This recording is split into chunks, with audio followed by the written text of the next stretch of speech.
अस्सलामुअलैकुम dear students, I hope you all are fine.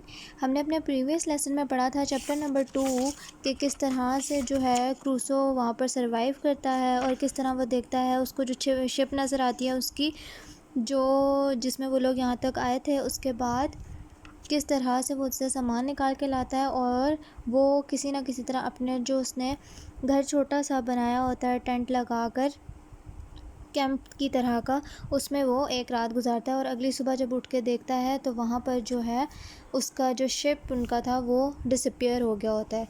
उसके बाद उसने फ़ोर्ट अपना किस तरह बनाया। उसका जो फ़ोर्ट था कुछ इस तरह से था कि उसने पहले तो सोचा कि उसको मेन आइलैंड पे बनाना चाहिए या फिर उसको अपना जो है मेन लैंड पे बनाना चाहिए। वो आइलैंड पे बनाए या फिर मेन लैंड पे बनाए। तो उसने आखिरकार डिसाइड कर लिया कि उसको जो है उसका शोर के पास बनाना चाहिए ताकि उसको जब कोई शिप आए तो वो उसे रेस्क्यू कर सकें। उसने 2 पहाड़ ढूंढे जिसमें छोटा सा केव था।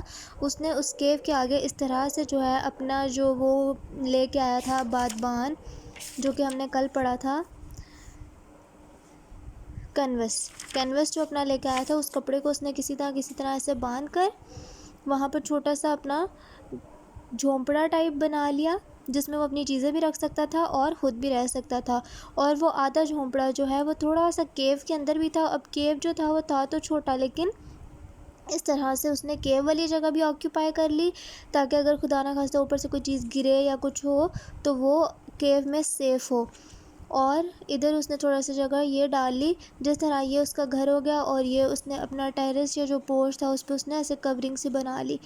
ये चीज़ उसने कर ली कि बाहर से कोई भी जंगली जानवर या जो नेटिव्स हैं वहाँ के जंगली लोग अगर आएँ तो उसको कोई नुकसान ना पहुँचा सके। और उसने यहाँ पे कोई दरवाज़ा नहीं रखा क्योंकि दरवाज़ा तोड़ना आसान काम है। उसने लैडर बनाया, सीढ़ी बनाई उसने इस्तेमाल करके। वो इसको जब अंदर होता था तो अंदर कर लेता था, जब बाहर जाता था तो बाहर रख लेता था। इसको यूज़ करके उसने ये सब आना जाने वाला काम अपना किया ताकि उसके लिए आसानी हो। और उसके अलावा उसने अपनी सारी चीज़ें इस तरह से अंदर पहले ही एडजस्ट कर ली थी, कीले ठोक के ऊपर नीचे चीज़ें बना के इस तरह सब रख लिया। अपने सोने के लिए छोटी सी जगह बना ली उसी हिल में, इसी तरह की चीज़ें। और उसके बाद जो केव था उसको उसने थोड़ा और गहरा किया और जो वो सारी जो यहाँ से उसने डग आउट की मट्टी या रेत जो थी वो उसने अपने बाहर यहाँ टेंट के बाहर डाल ली ताकि जो उसका केव है थोड़ा और बड़ा हो जाए और उसे अंदर और ज़्यादा कैपेसिटी मिल सके सोने की और अपनी चीज़ें रखने की। और इस फेंस से जो उसने फेंस बनाया था इससे वो काफ़ी सेफ़ था दूसरे लोगों से, नेटिव्स से भी, वाइल्ड एनिमल्स से भी। और अगर कोई बहुत ज़्यादा आंधी तूफ़ान आए तो इस शेल्टर की वजह से उस पर इतनी ज़्यादा हवा नहीं पड़ेगी। दो बारिश तो आएगी क्योंकि ये वाला हिस्सा उसका खुला हुआ था। Now what you people have to do is, मैं आप लोगों को क्वेश्चन आंसर्स इस चैप्टर के और बाकी के जो हाफ आपके वर्ड मीनिंग्स और सेंटेंसेस रहते हैं वो प्रोवाइड करूँगी। वो आपको थोड़ा सा टाइम लगेगा, मे बी आज ही प्रोवाइड कर दिए जाएँ या फिर शाम तक या कल तक, लेकिन इंशाल्लाह आपको प्रोवाइड कर दिए जाएंगे। अदरवाइज़ आपको किसी भी किस्म के कोई इश्यूज़ आ रहे हैं चैप्टर से रिलेटेड या सेंटेंसेस मुश्किल हैं ज़्यादा या किसी भी किस्म के, तो आप लोग किसी भी टाइम व्हाट्सअप कर सकते हो किसी भी तरह का आप लोगों ने क्वेश्चन पूछना हो। चैप्टर नंबर 1 और 2 हम लोगों ने कर लिया तो इसकी एक्सरसाइजेज़ ये काइंडली आप लोगों को ख़ुद करनी पड़ेंगी क्योंकि ये इतनी टफ़ एक्सरसाइजेज़ नहीं हैं, तो ये आप लोगों को ख़ुद करनी चाहिए। एक्सरसाइज नंबर 1 और एक्सरसाइज नंबर 2 जो है चैप्टर 2 की, दोनों आपका होमवर्क है। उसके अलावा आपको रॉबिन्सन क्रूसो का जो चैप्टर 1 कंप्लीट करवाया गया उसके सेंटेंसेस, वर्ड मीनिंग्स और क्वेश्चन आंसर्स आप लोग काइंडली याद कर लो। और चैप्टर नंबर 2 के इंशाल्लाह आज आपको प्रोवाइड कर दिए जाएंगे आज या कल तक।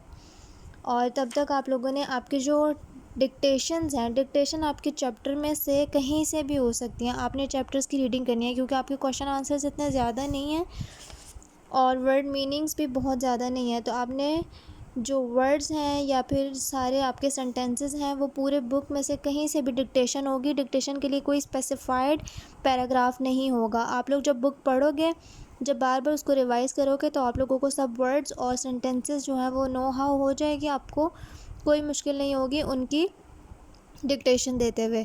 अदरवाइज़ जो दूसरी चीज़ें हैं वो बहुत लिमिटेड हैं, उनका इतना ज़्यादा आपको इशू नहीं होना चाहिए। बिल्कुल थोड़े से आपके क्वेश्चन आंसर्स हैं, थोड़े से वर्ड मीनिंग्स हैं और सेंटेंसेस तो बहुत थोड़े हैं। वो भी आप लोग मतलब काफ़ी बच्चों को थोड़ा इशू आया था तो वो आपको प्रोवाइड किए गए, वरना जो सेंटेंसेस हैं वो अनसीन होने चाहिए, लेकिन आप लोगों के लिए वो रिटन है। तो जो डिक्टेशन है वो आपकी अनसीन होगी, पूरे चैप्टर में से कहीं से भी हो सकती है। और काइंडली रिपीट योर लेसन, री read these lessons again and again so that if you have any difficulties we can sort them out. Take care of yourselves. Meet you in the next meeting. Allah Hafiz.